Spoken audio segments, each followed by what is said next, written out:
मणिपुर की घटना ने पूरे देश को झकझोर कर रख दिया है। इससे लेकर सड़क से लेकर संसद तक बवाल है। नमस्कार मित्रों, अभी पिछले दिनों मणिपुर हिंसा और हरियाणा के नूंह में हुई हिंसा को लेकर काफी हो हल्ला मचा था। मणिपुर हिंसा को लेकर तो राजनीतिक सरगर्मियां अपने चरम पर पहुंच गई थी। कांग्रेस तो सरकार के खिलाफ अविश्वास प्रस्ताव भी लेकर आ गई थी, जबकि उसको पता था कि ये प्रचंड बहुमत की सरकार है और इसका कुछ नहीं होने वाला। अध्यक्ष महोदय, सचमुच या प्रतिपक्ष मणिपुर की घटना को लेकर जितना गंभीर होना चाहिए वो गंभीर नहीं है। वो इसी में खुश है कि उसने प्रधानमंत्री को बोलने पर मजबूर कर दिया। ये अलग बात है कि पीएम के भाषण के बीच में सभी विपक्षी दल भाग गए।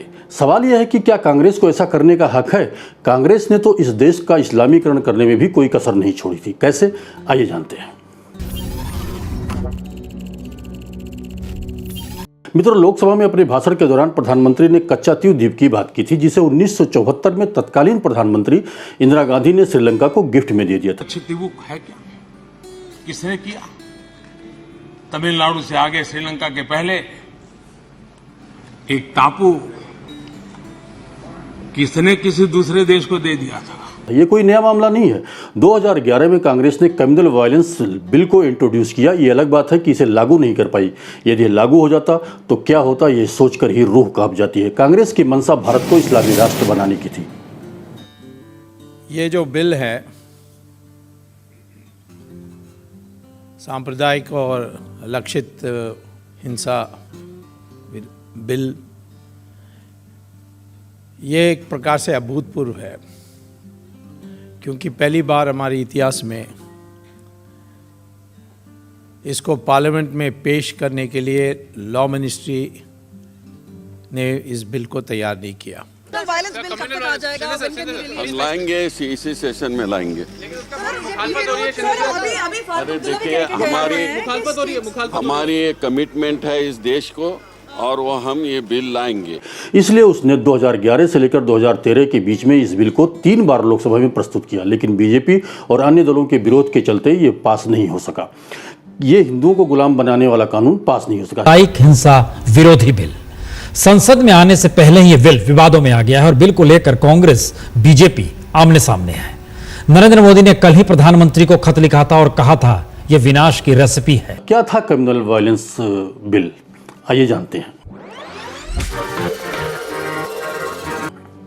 अगर यह कानून लागू होता तो मरना भी दोबारा हो जाता, जीने की तो बात ही छोड़ दीजिए। कांग्रेस हिंदुओं के खिलाफ ऐसा बिल लेकर आई थी जिसे सुनकर आपकी रूह कांप उठेगी। 96% हिंदुओं को तो अपने खिलाफ आए इस बिल के बारे में भी पता नहीं होगा, जिसमें शिक्षित हिंदू भी शामिल हैं। वहीं मुसलमानों के अनपढ़ भी इतनी जागरूक हैं कि पाकिस्तान, बांग्लादेश, अफगानिस्तान में धर्म के आधार पर प्रताड़ित किए गए हिंदू व अन्य अल्पसंख्यक समुदाय के लोगों को नागरिकता देने वाले सीए के खिलाफ बच्चा बच्चा उठ खड़ा हुआ था।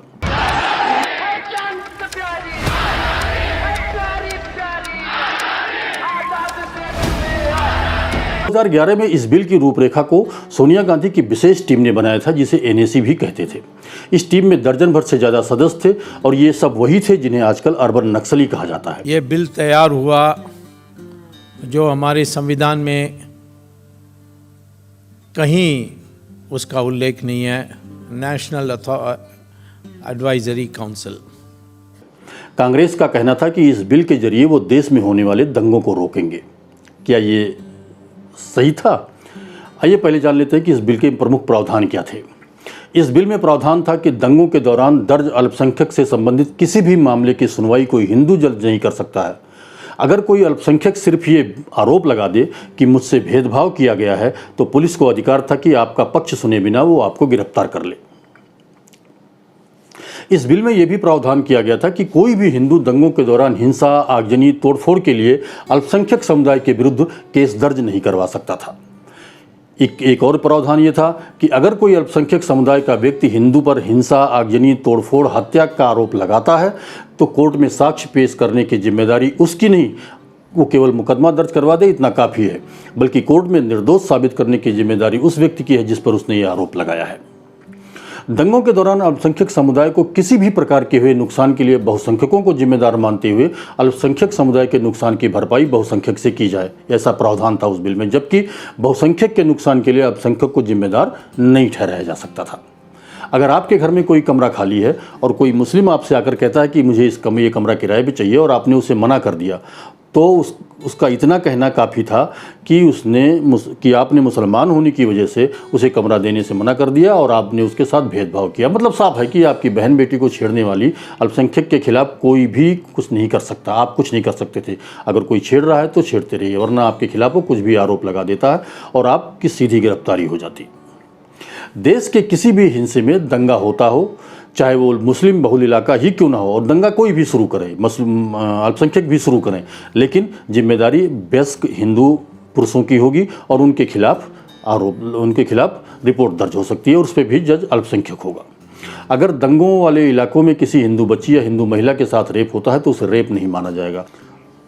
मित्रों, ये एक तरफ से काला कानून था जो हिंदुओं के खिलाफ था। इस एक्ट में प्रावधान था कि जिसके तहत आपको पुलिस पकड़ ले जाती और आप उससे पूछते कि आपने क्या अपराध किया है, तो पुलिस कहती कि तुमने अल्पसंख्यक के खिलाफ अपराध किया है, तो आप पूछते कि उस अल्पसंख्यक का नाम तो बताओ, तो पुलिस ये कहती कि नहीं, शिकायतकर्ता का नाम गुप्त रखा जाएगा। मतलब आपको ये जानने का भी हक नहीं था कि जिसने आपकी शिकायत की है वो कौन है और यह गलती आपने की भी है या नहीं।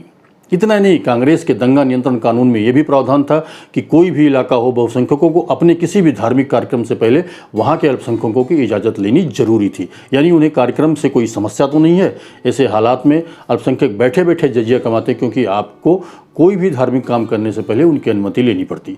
वो आपसे इसके लिए पैसे वसूलते और आप शिकायत करते तो भेदभाव का केस आपके पर डाल देते।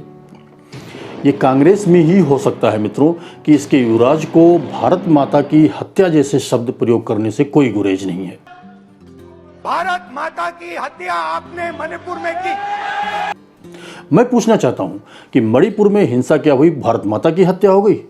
भारत माता केवल मणिपुर में ही है, राजस्थान में नहीं है, जहां के उपद्रवियों ने नूह को तबाह करके रख दिया। इतना ही नहीं, नूह की हिंसा में कांग्रेस नेता भी शामिल हैं, इसके पुख्ता प्रमाण मिले हैं। इस पर राहुल क्यों मौन है?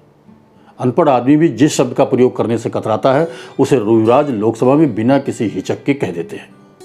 मित्रों, कम्युनल वायलेंस बिल को लोकसभा सुब्रमण्यम स्वामी ने सबसे पहले इसका विरोध शुरू किया।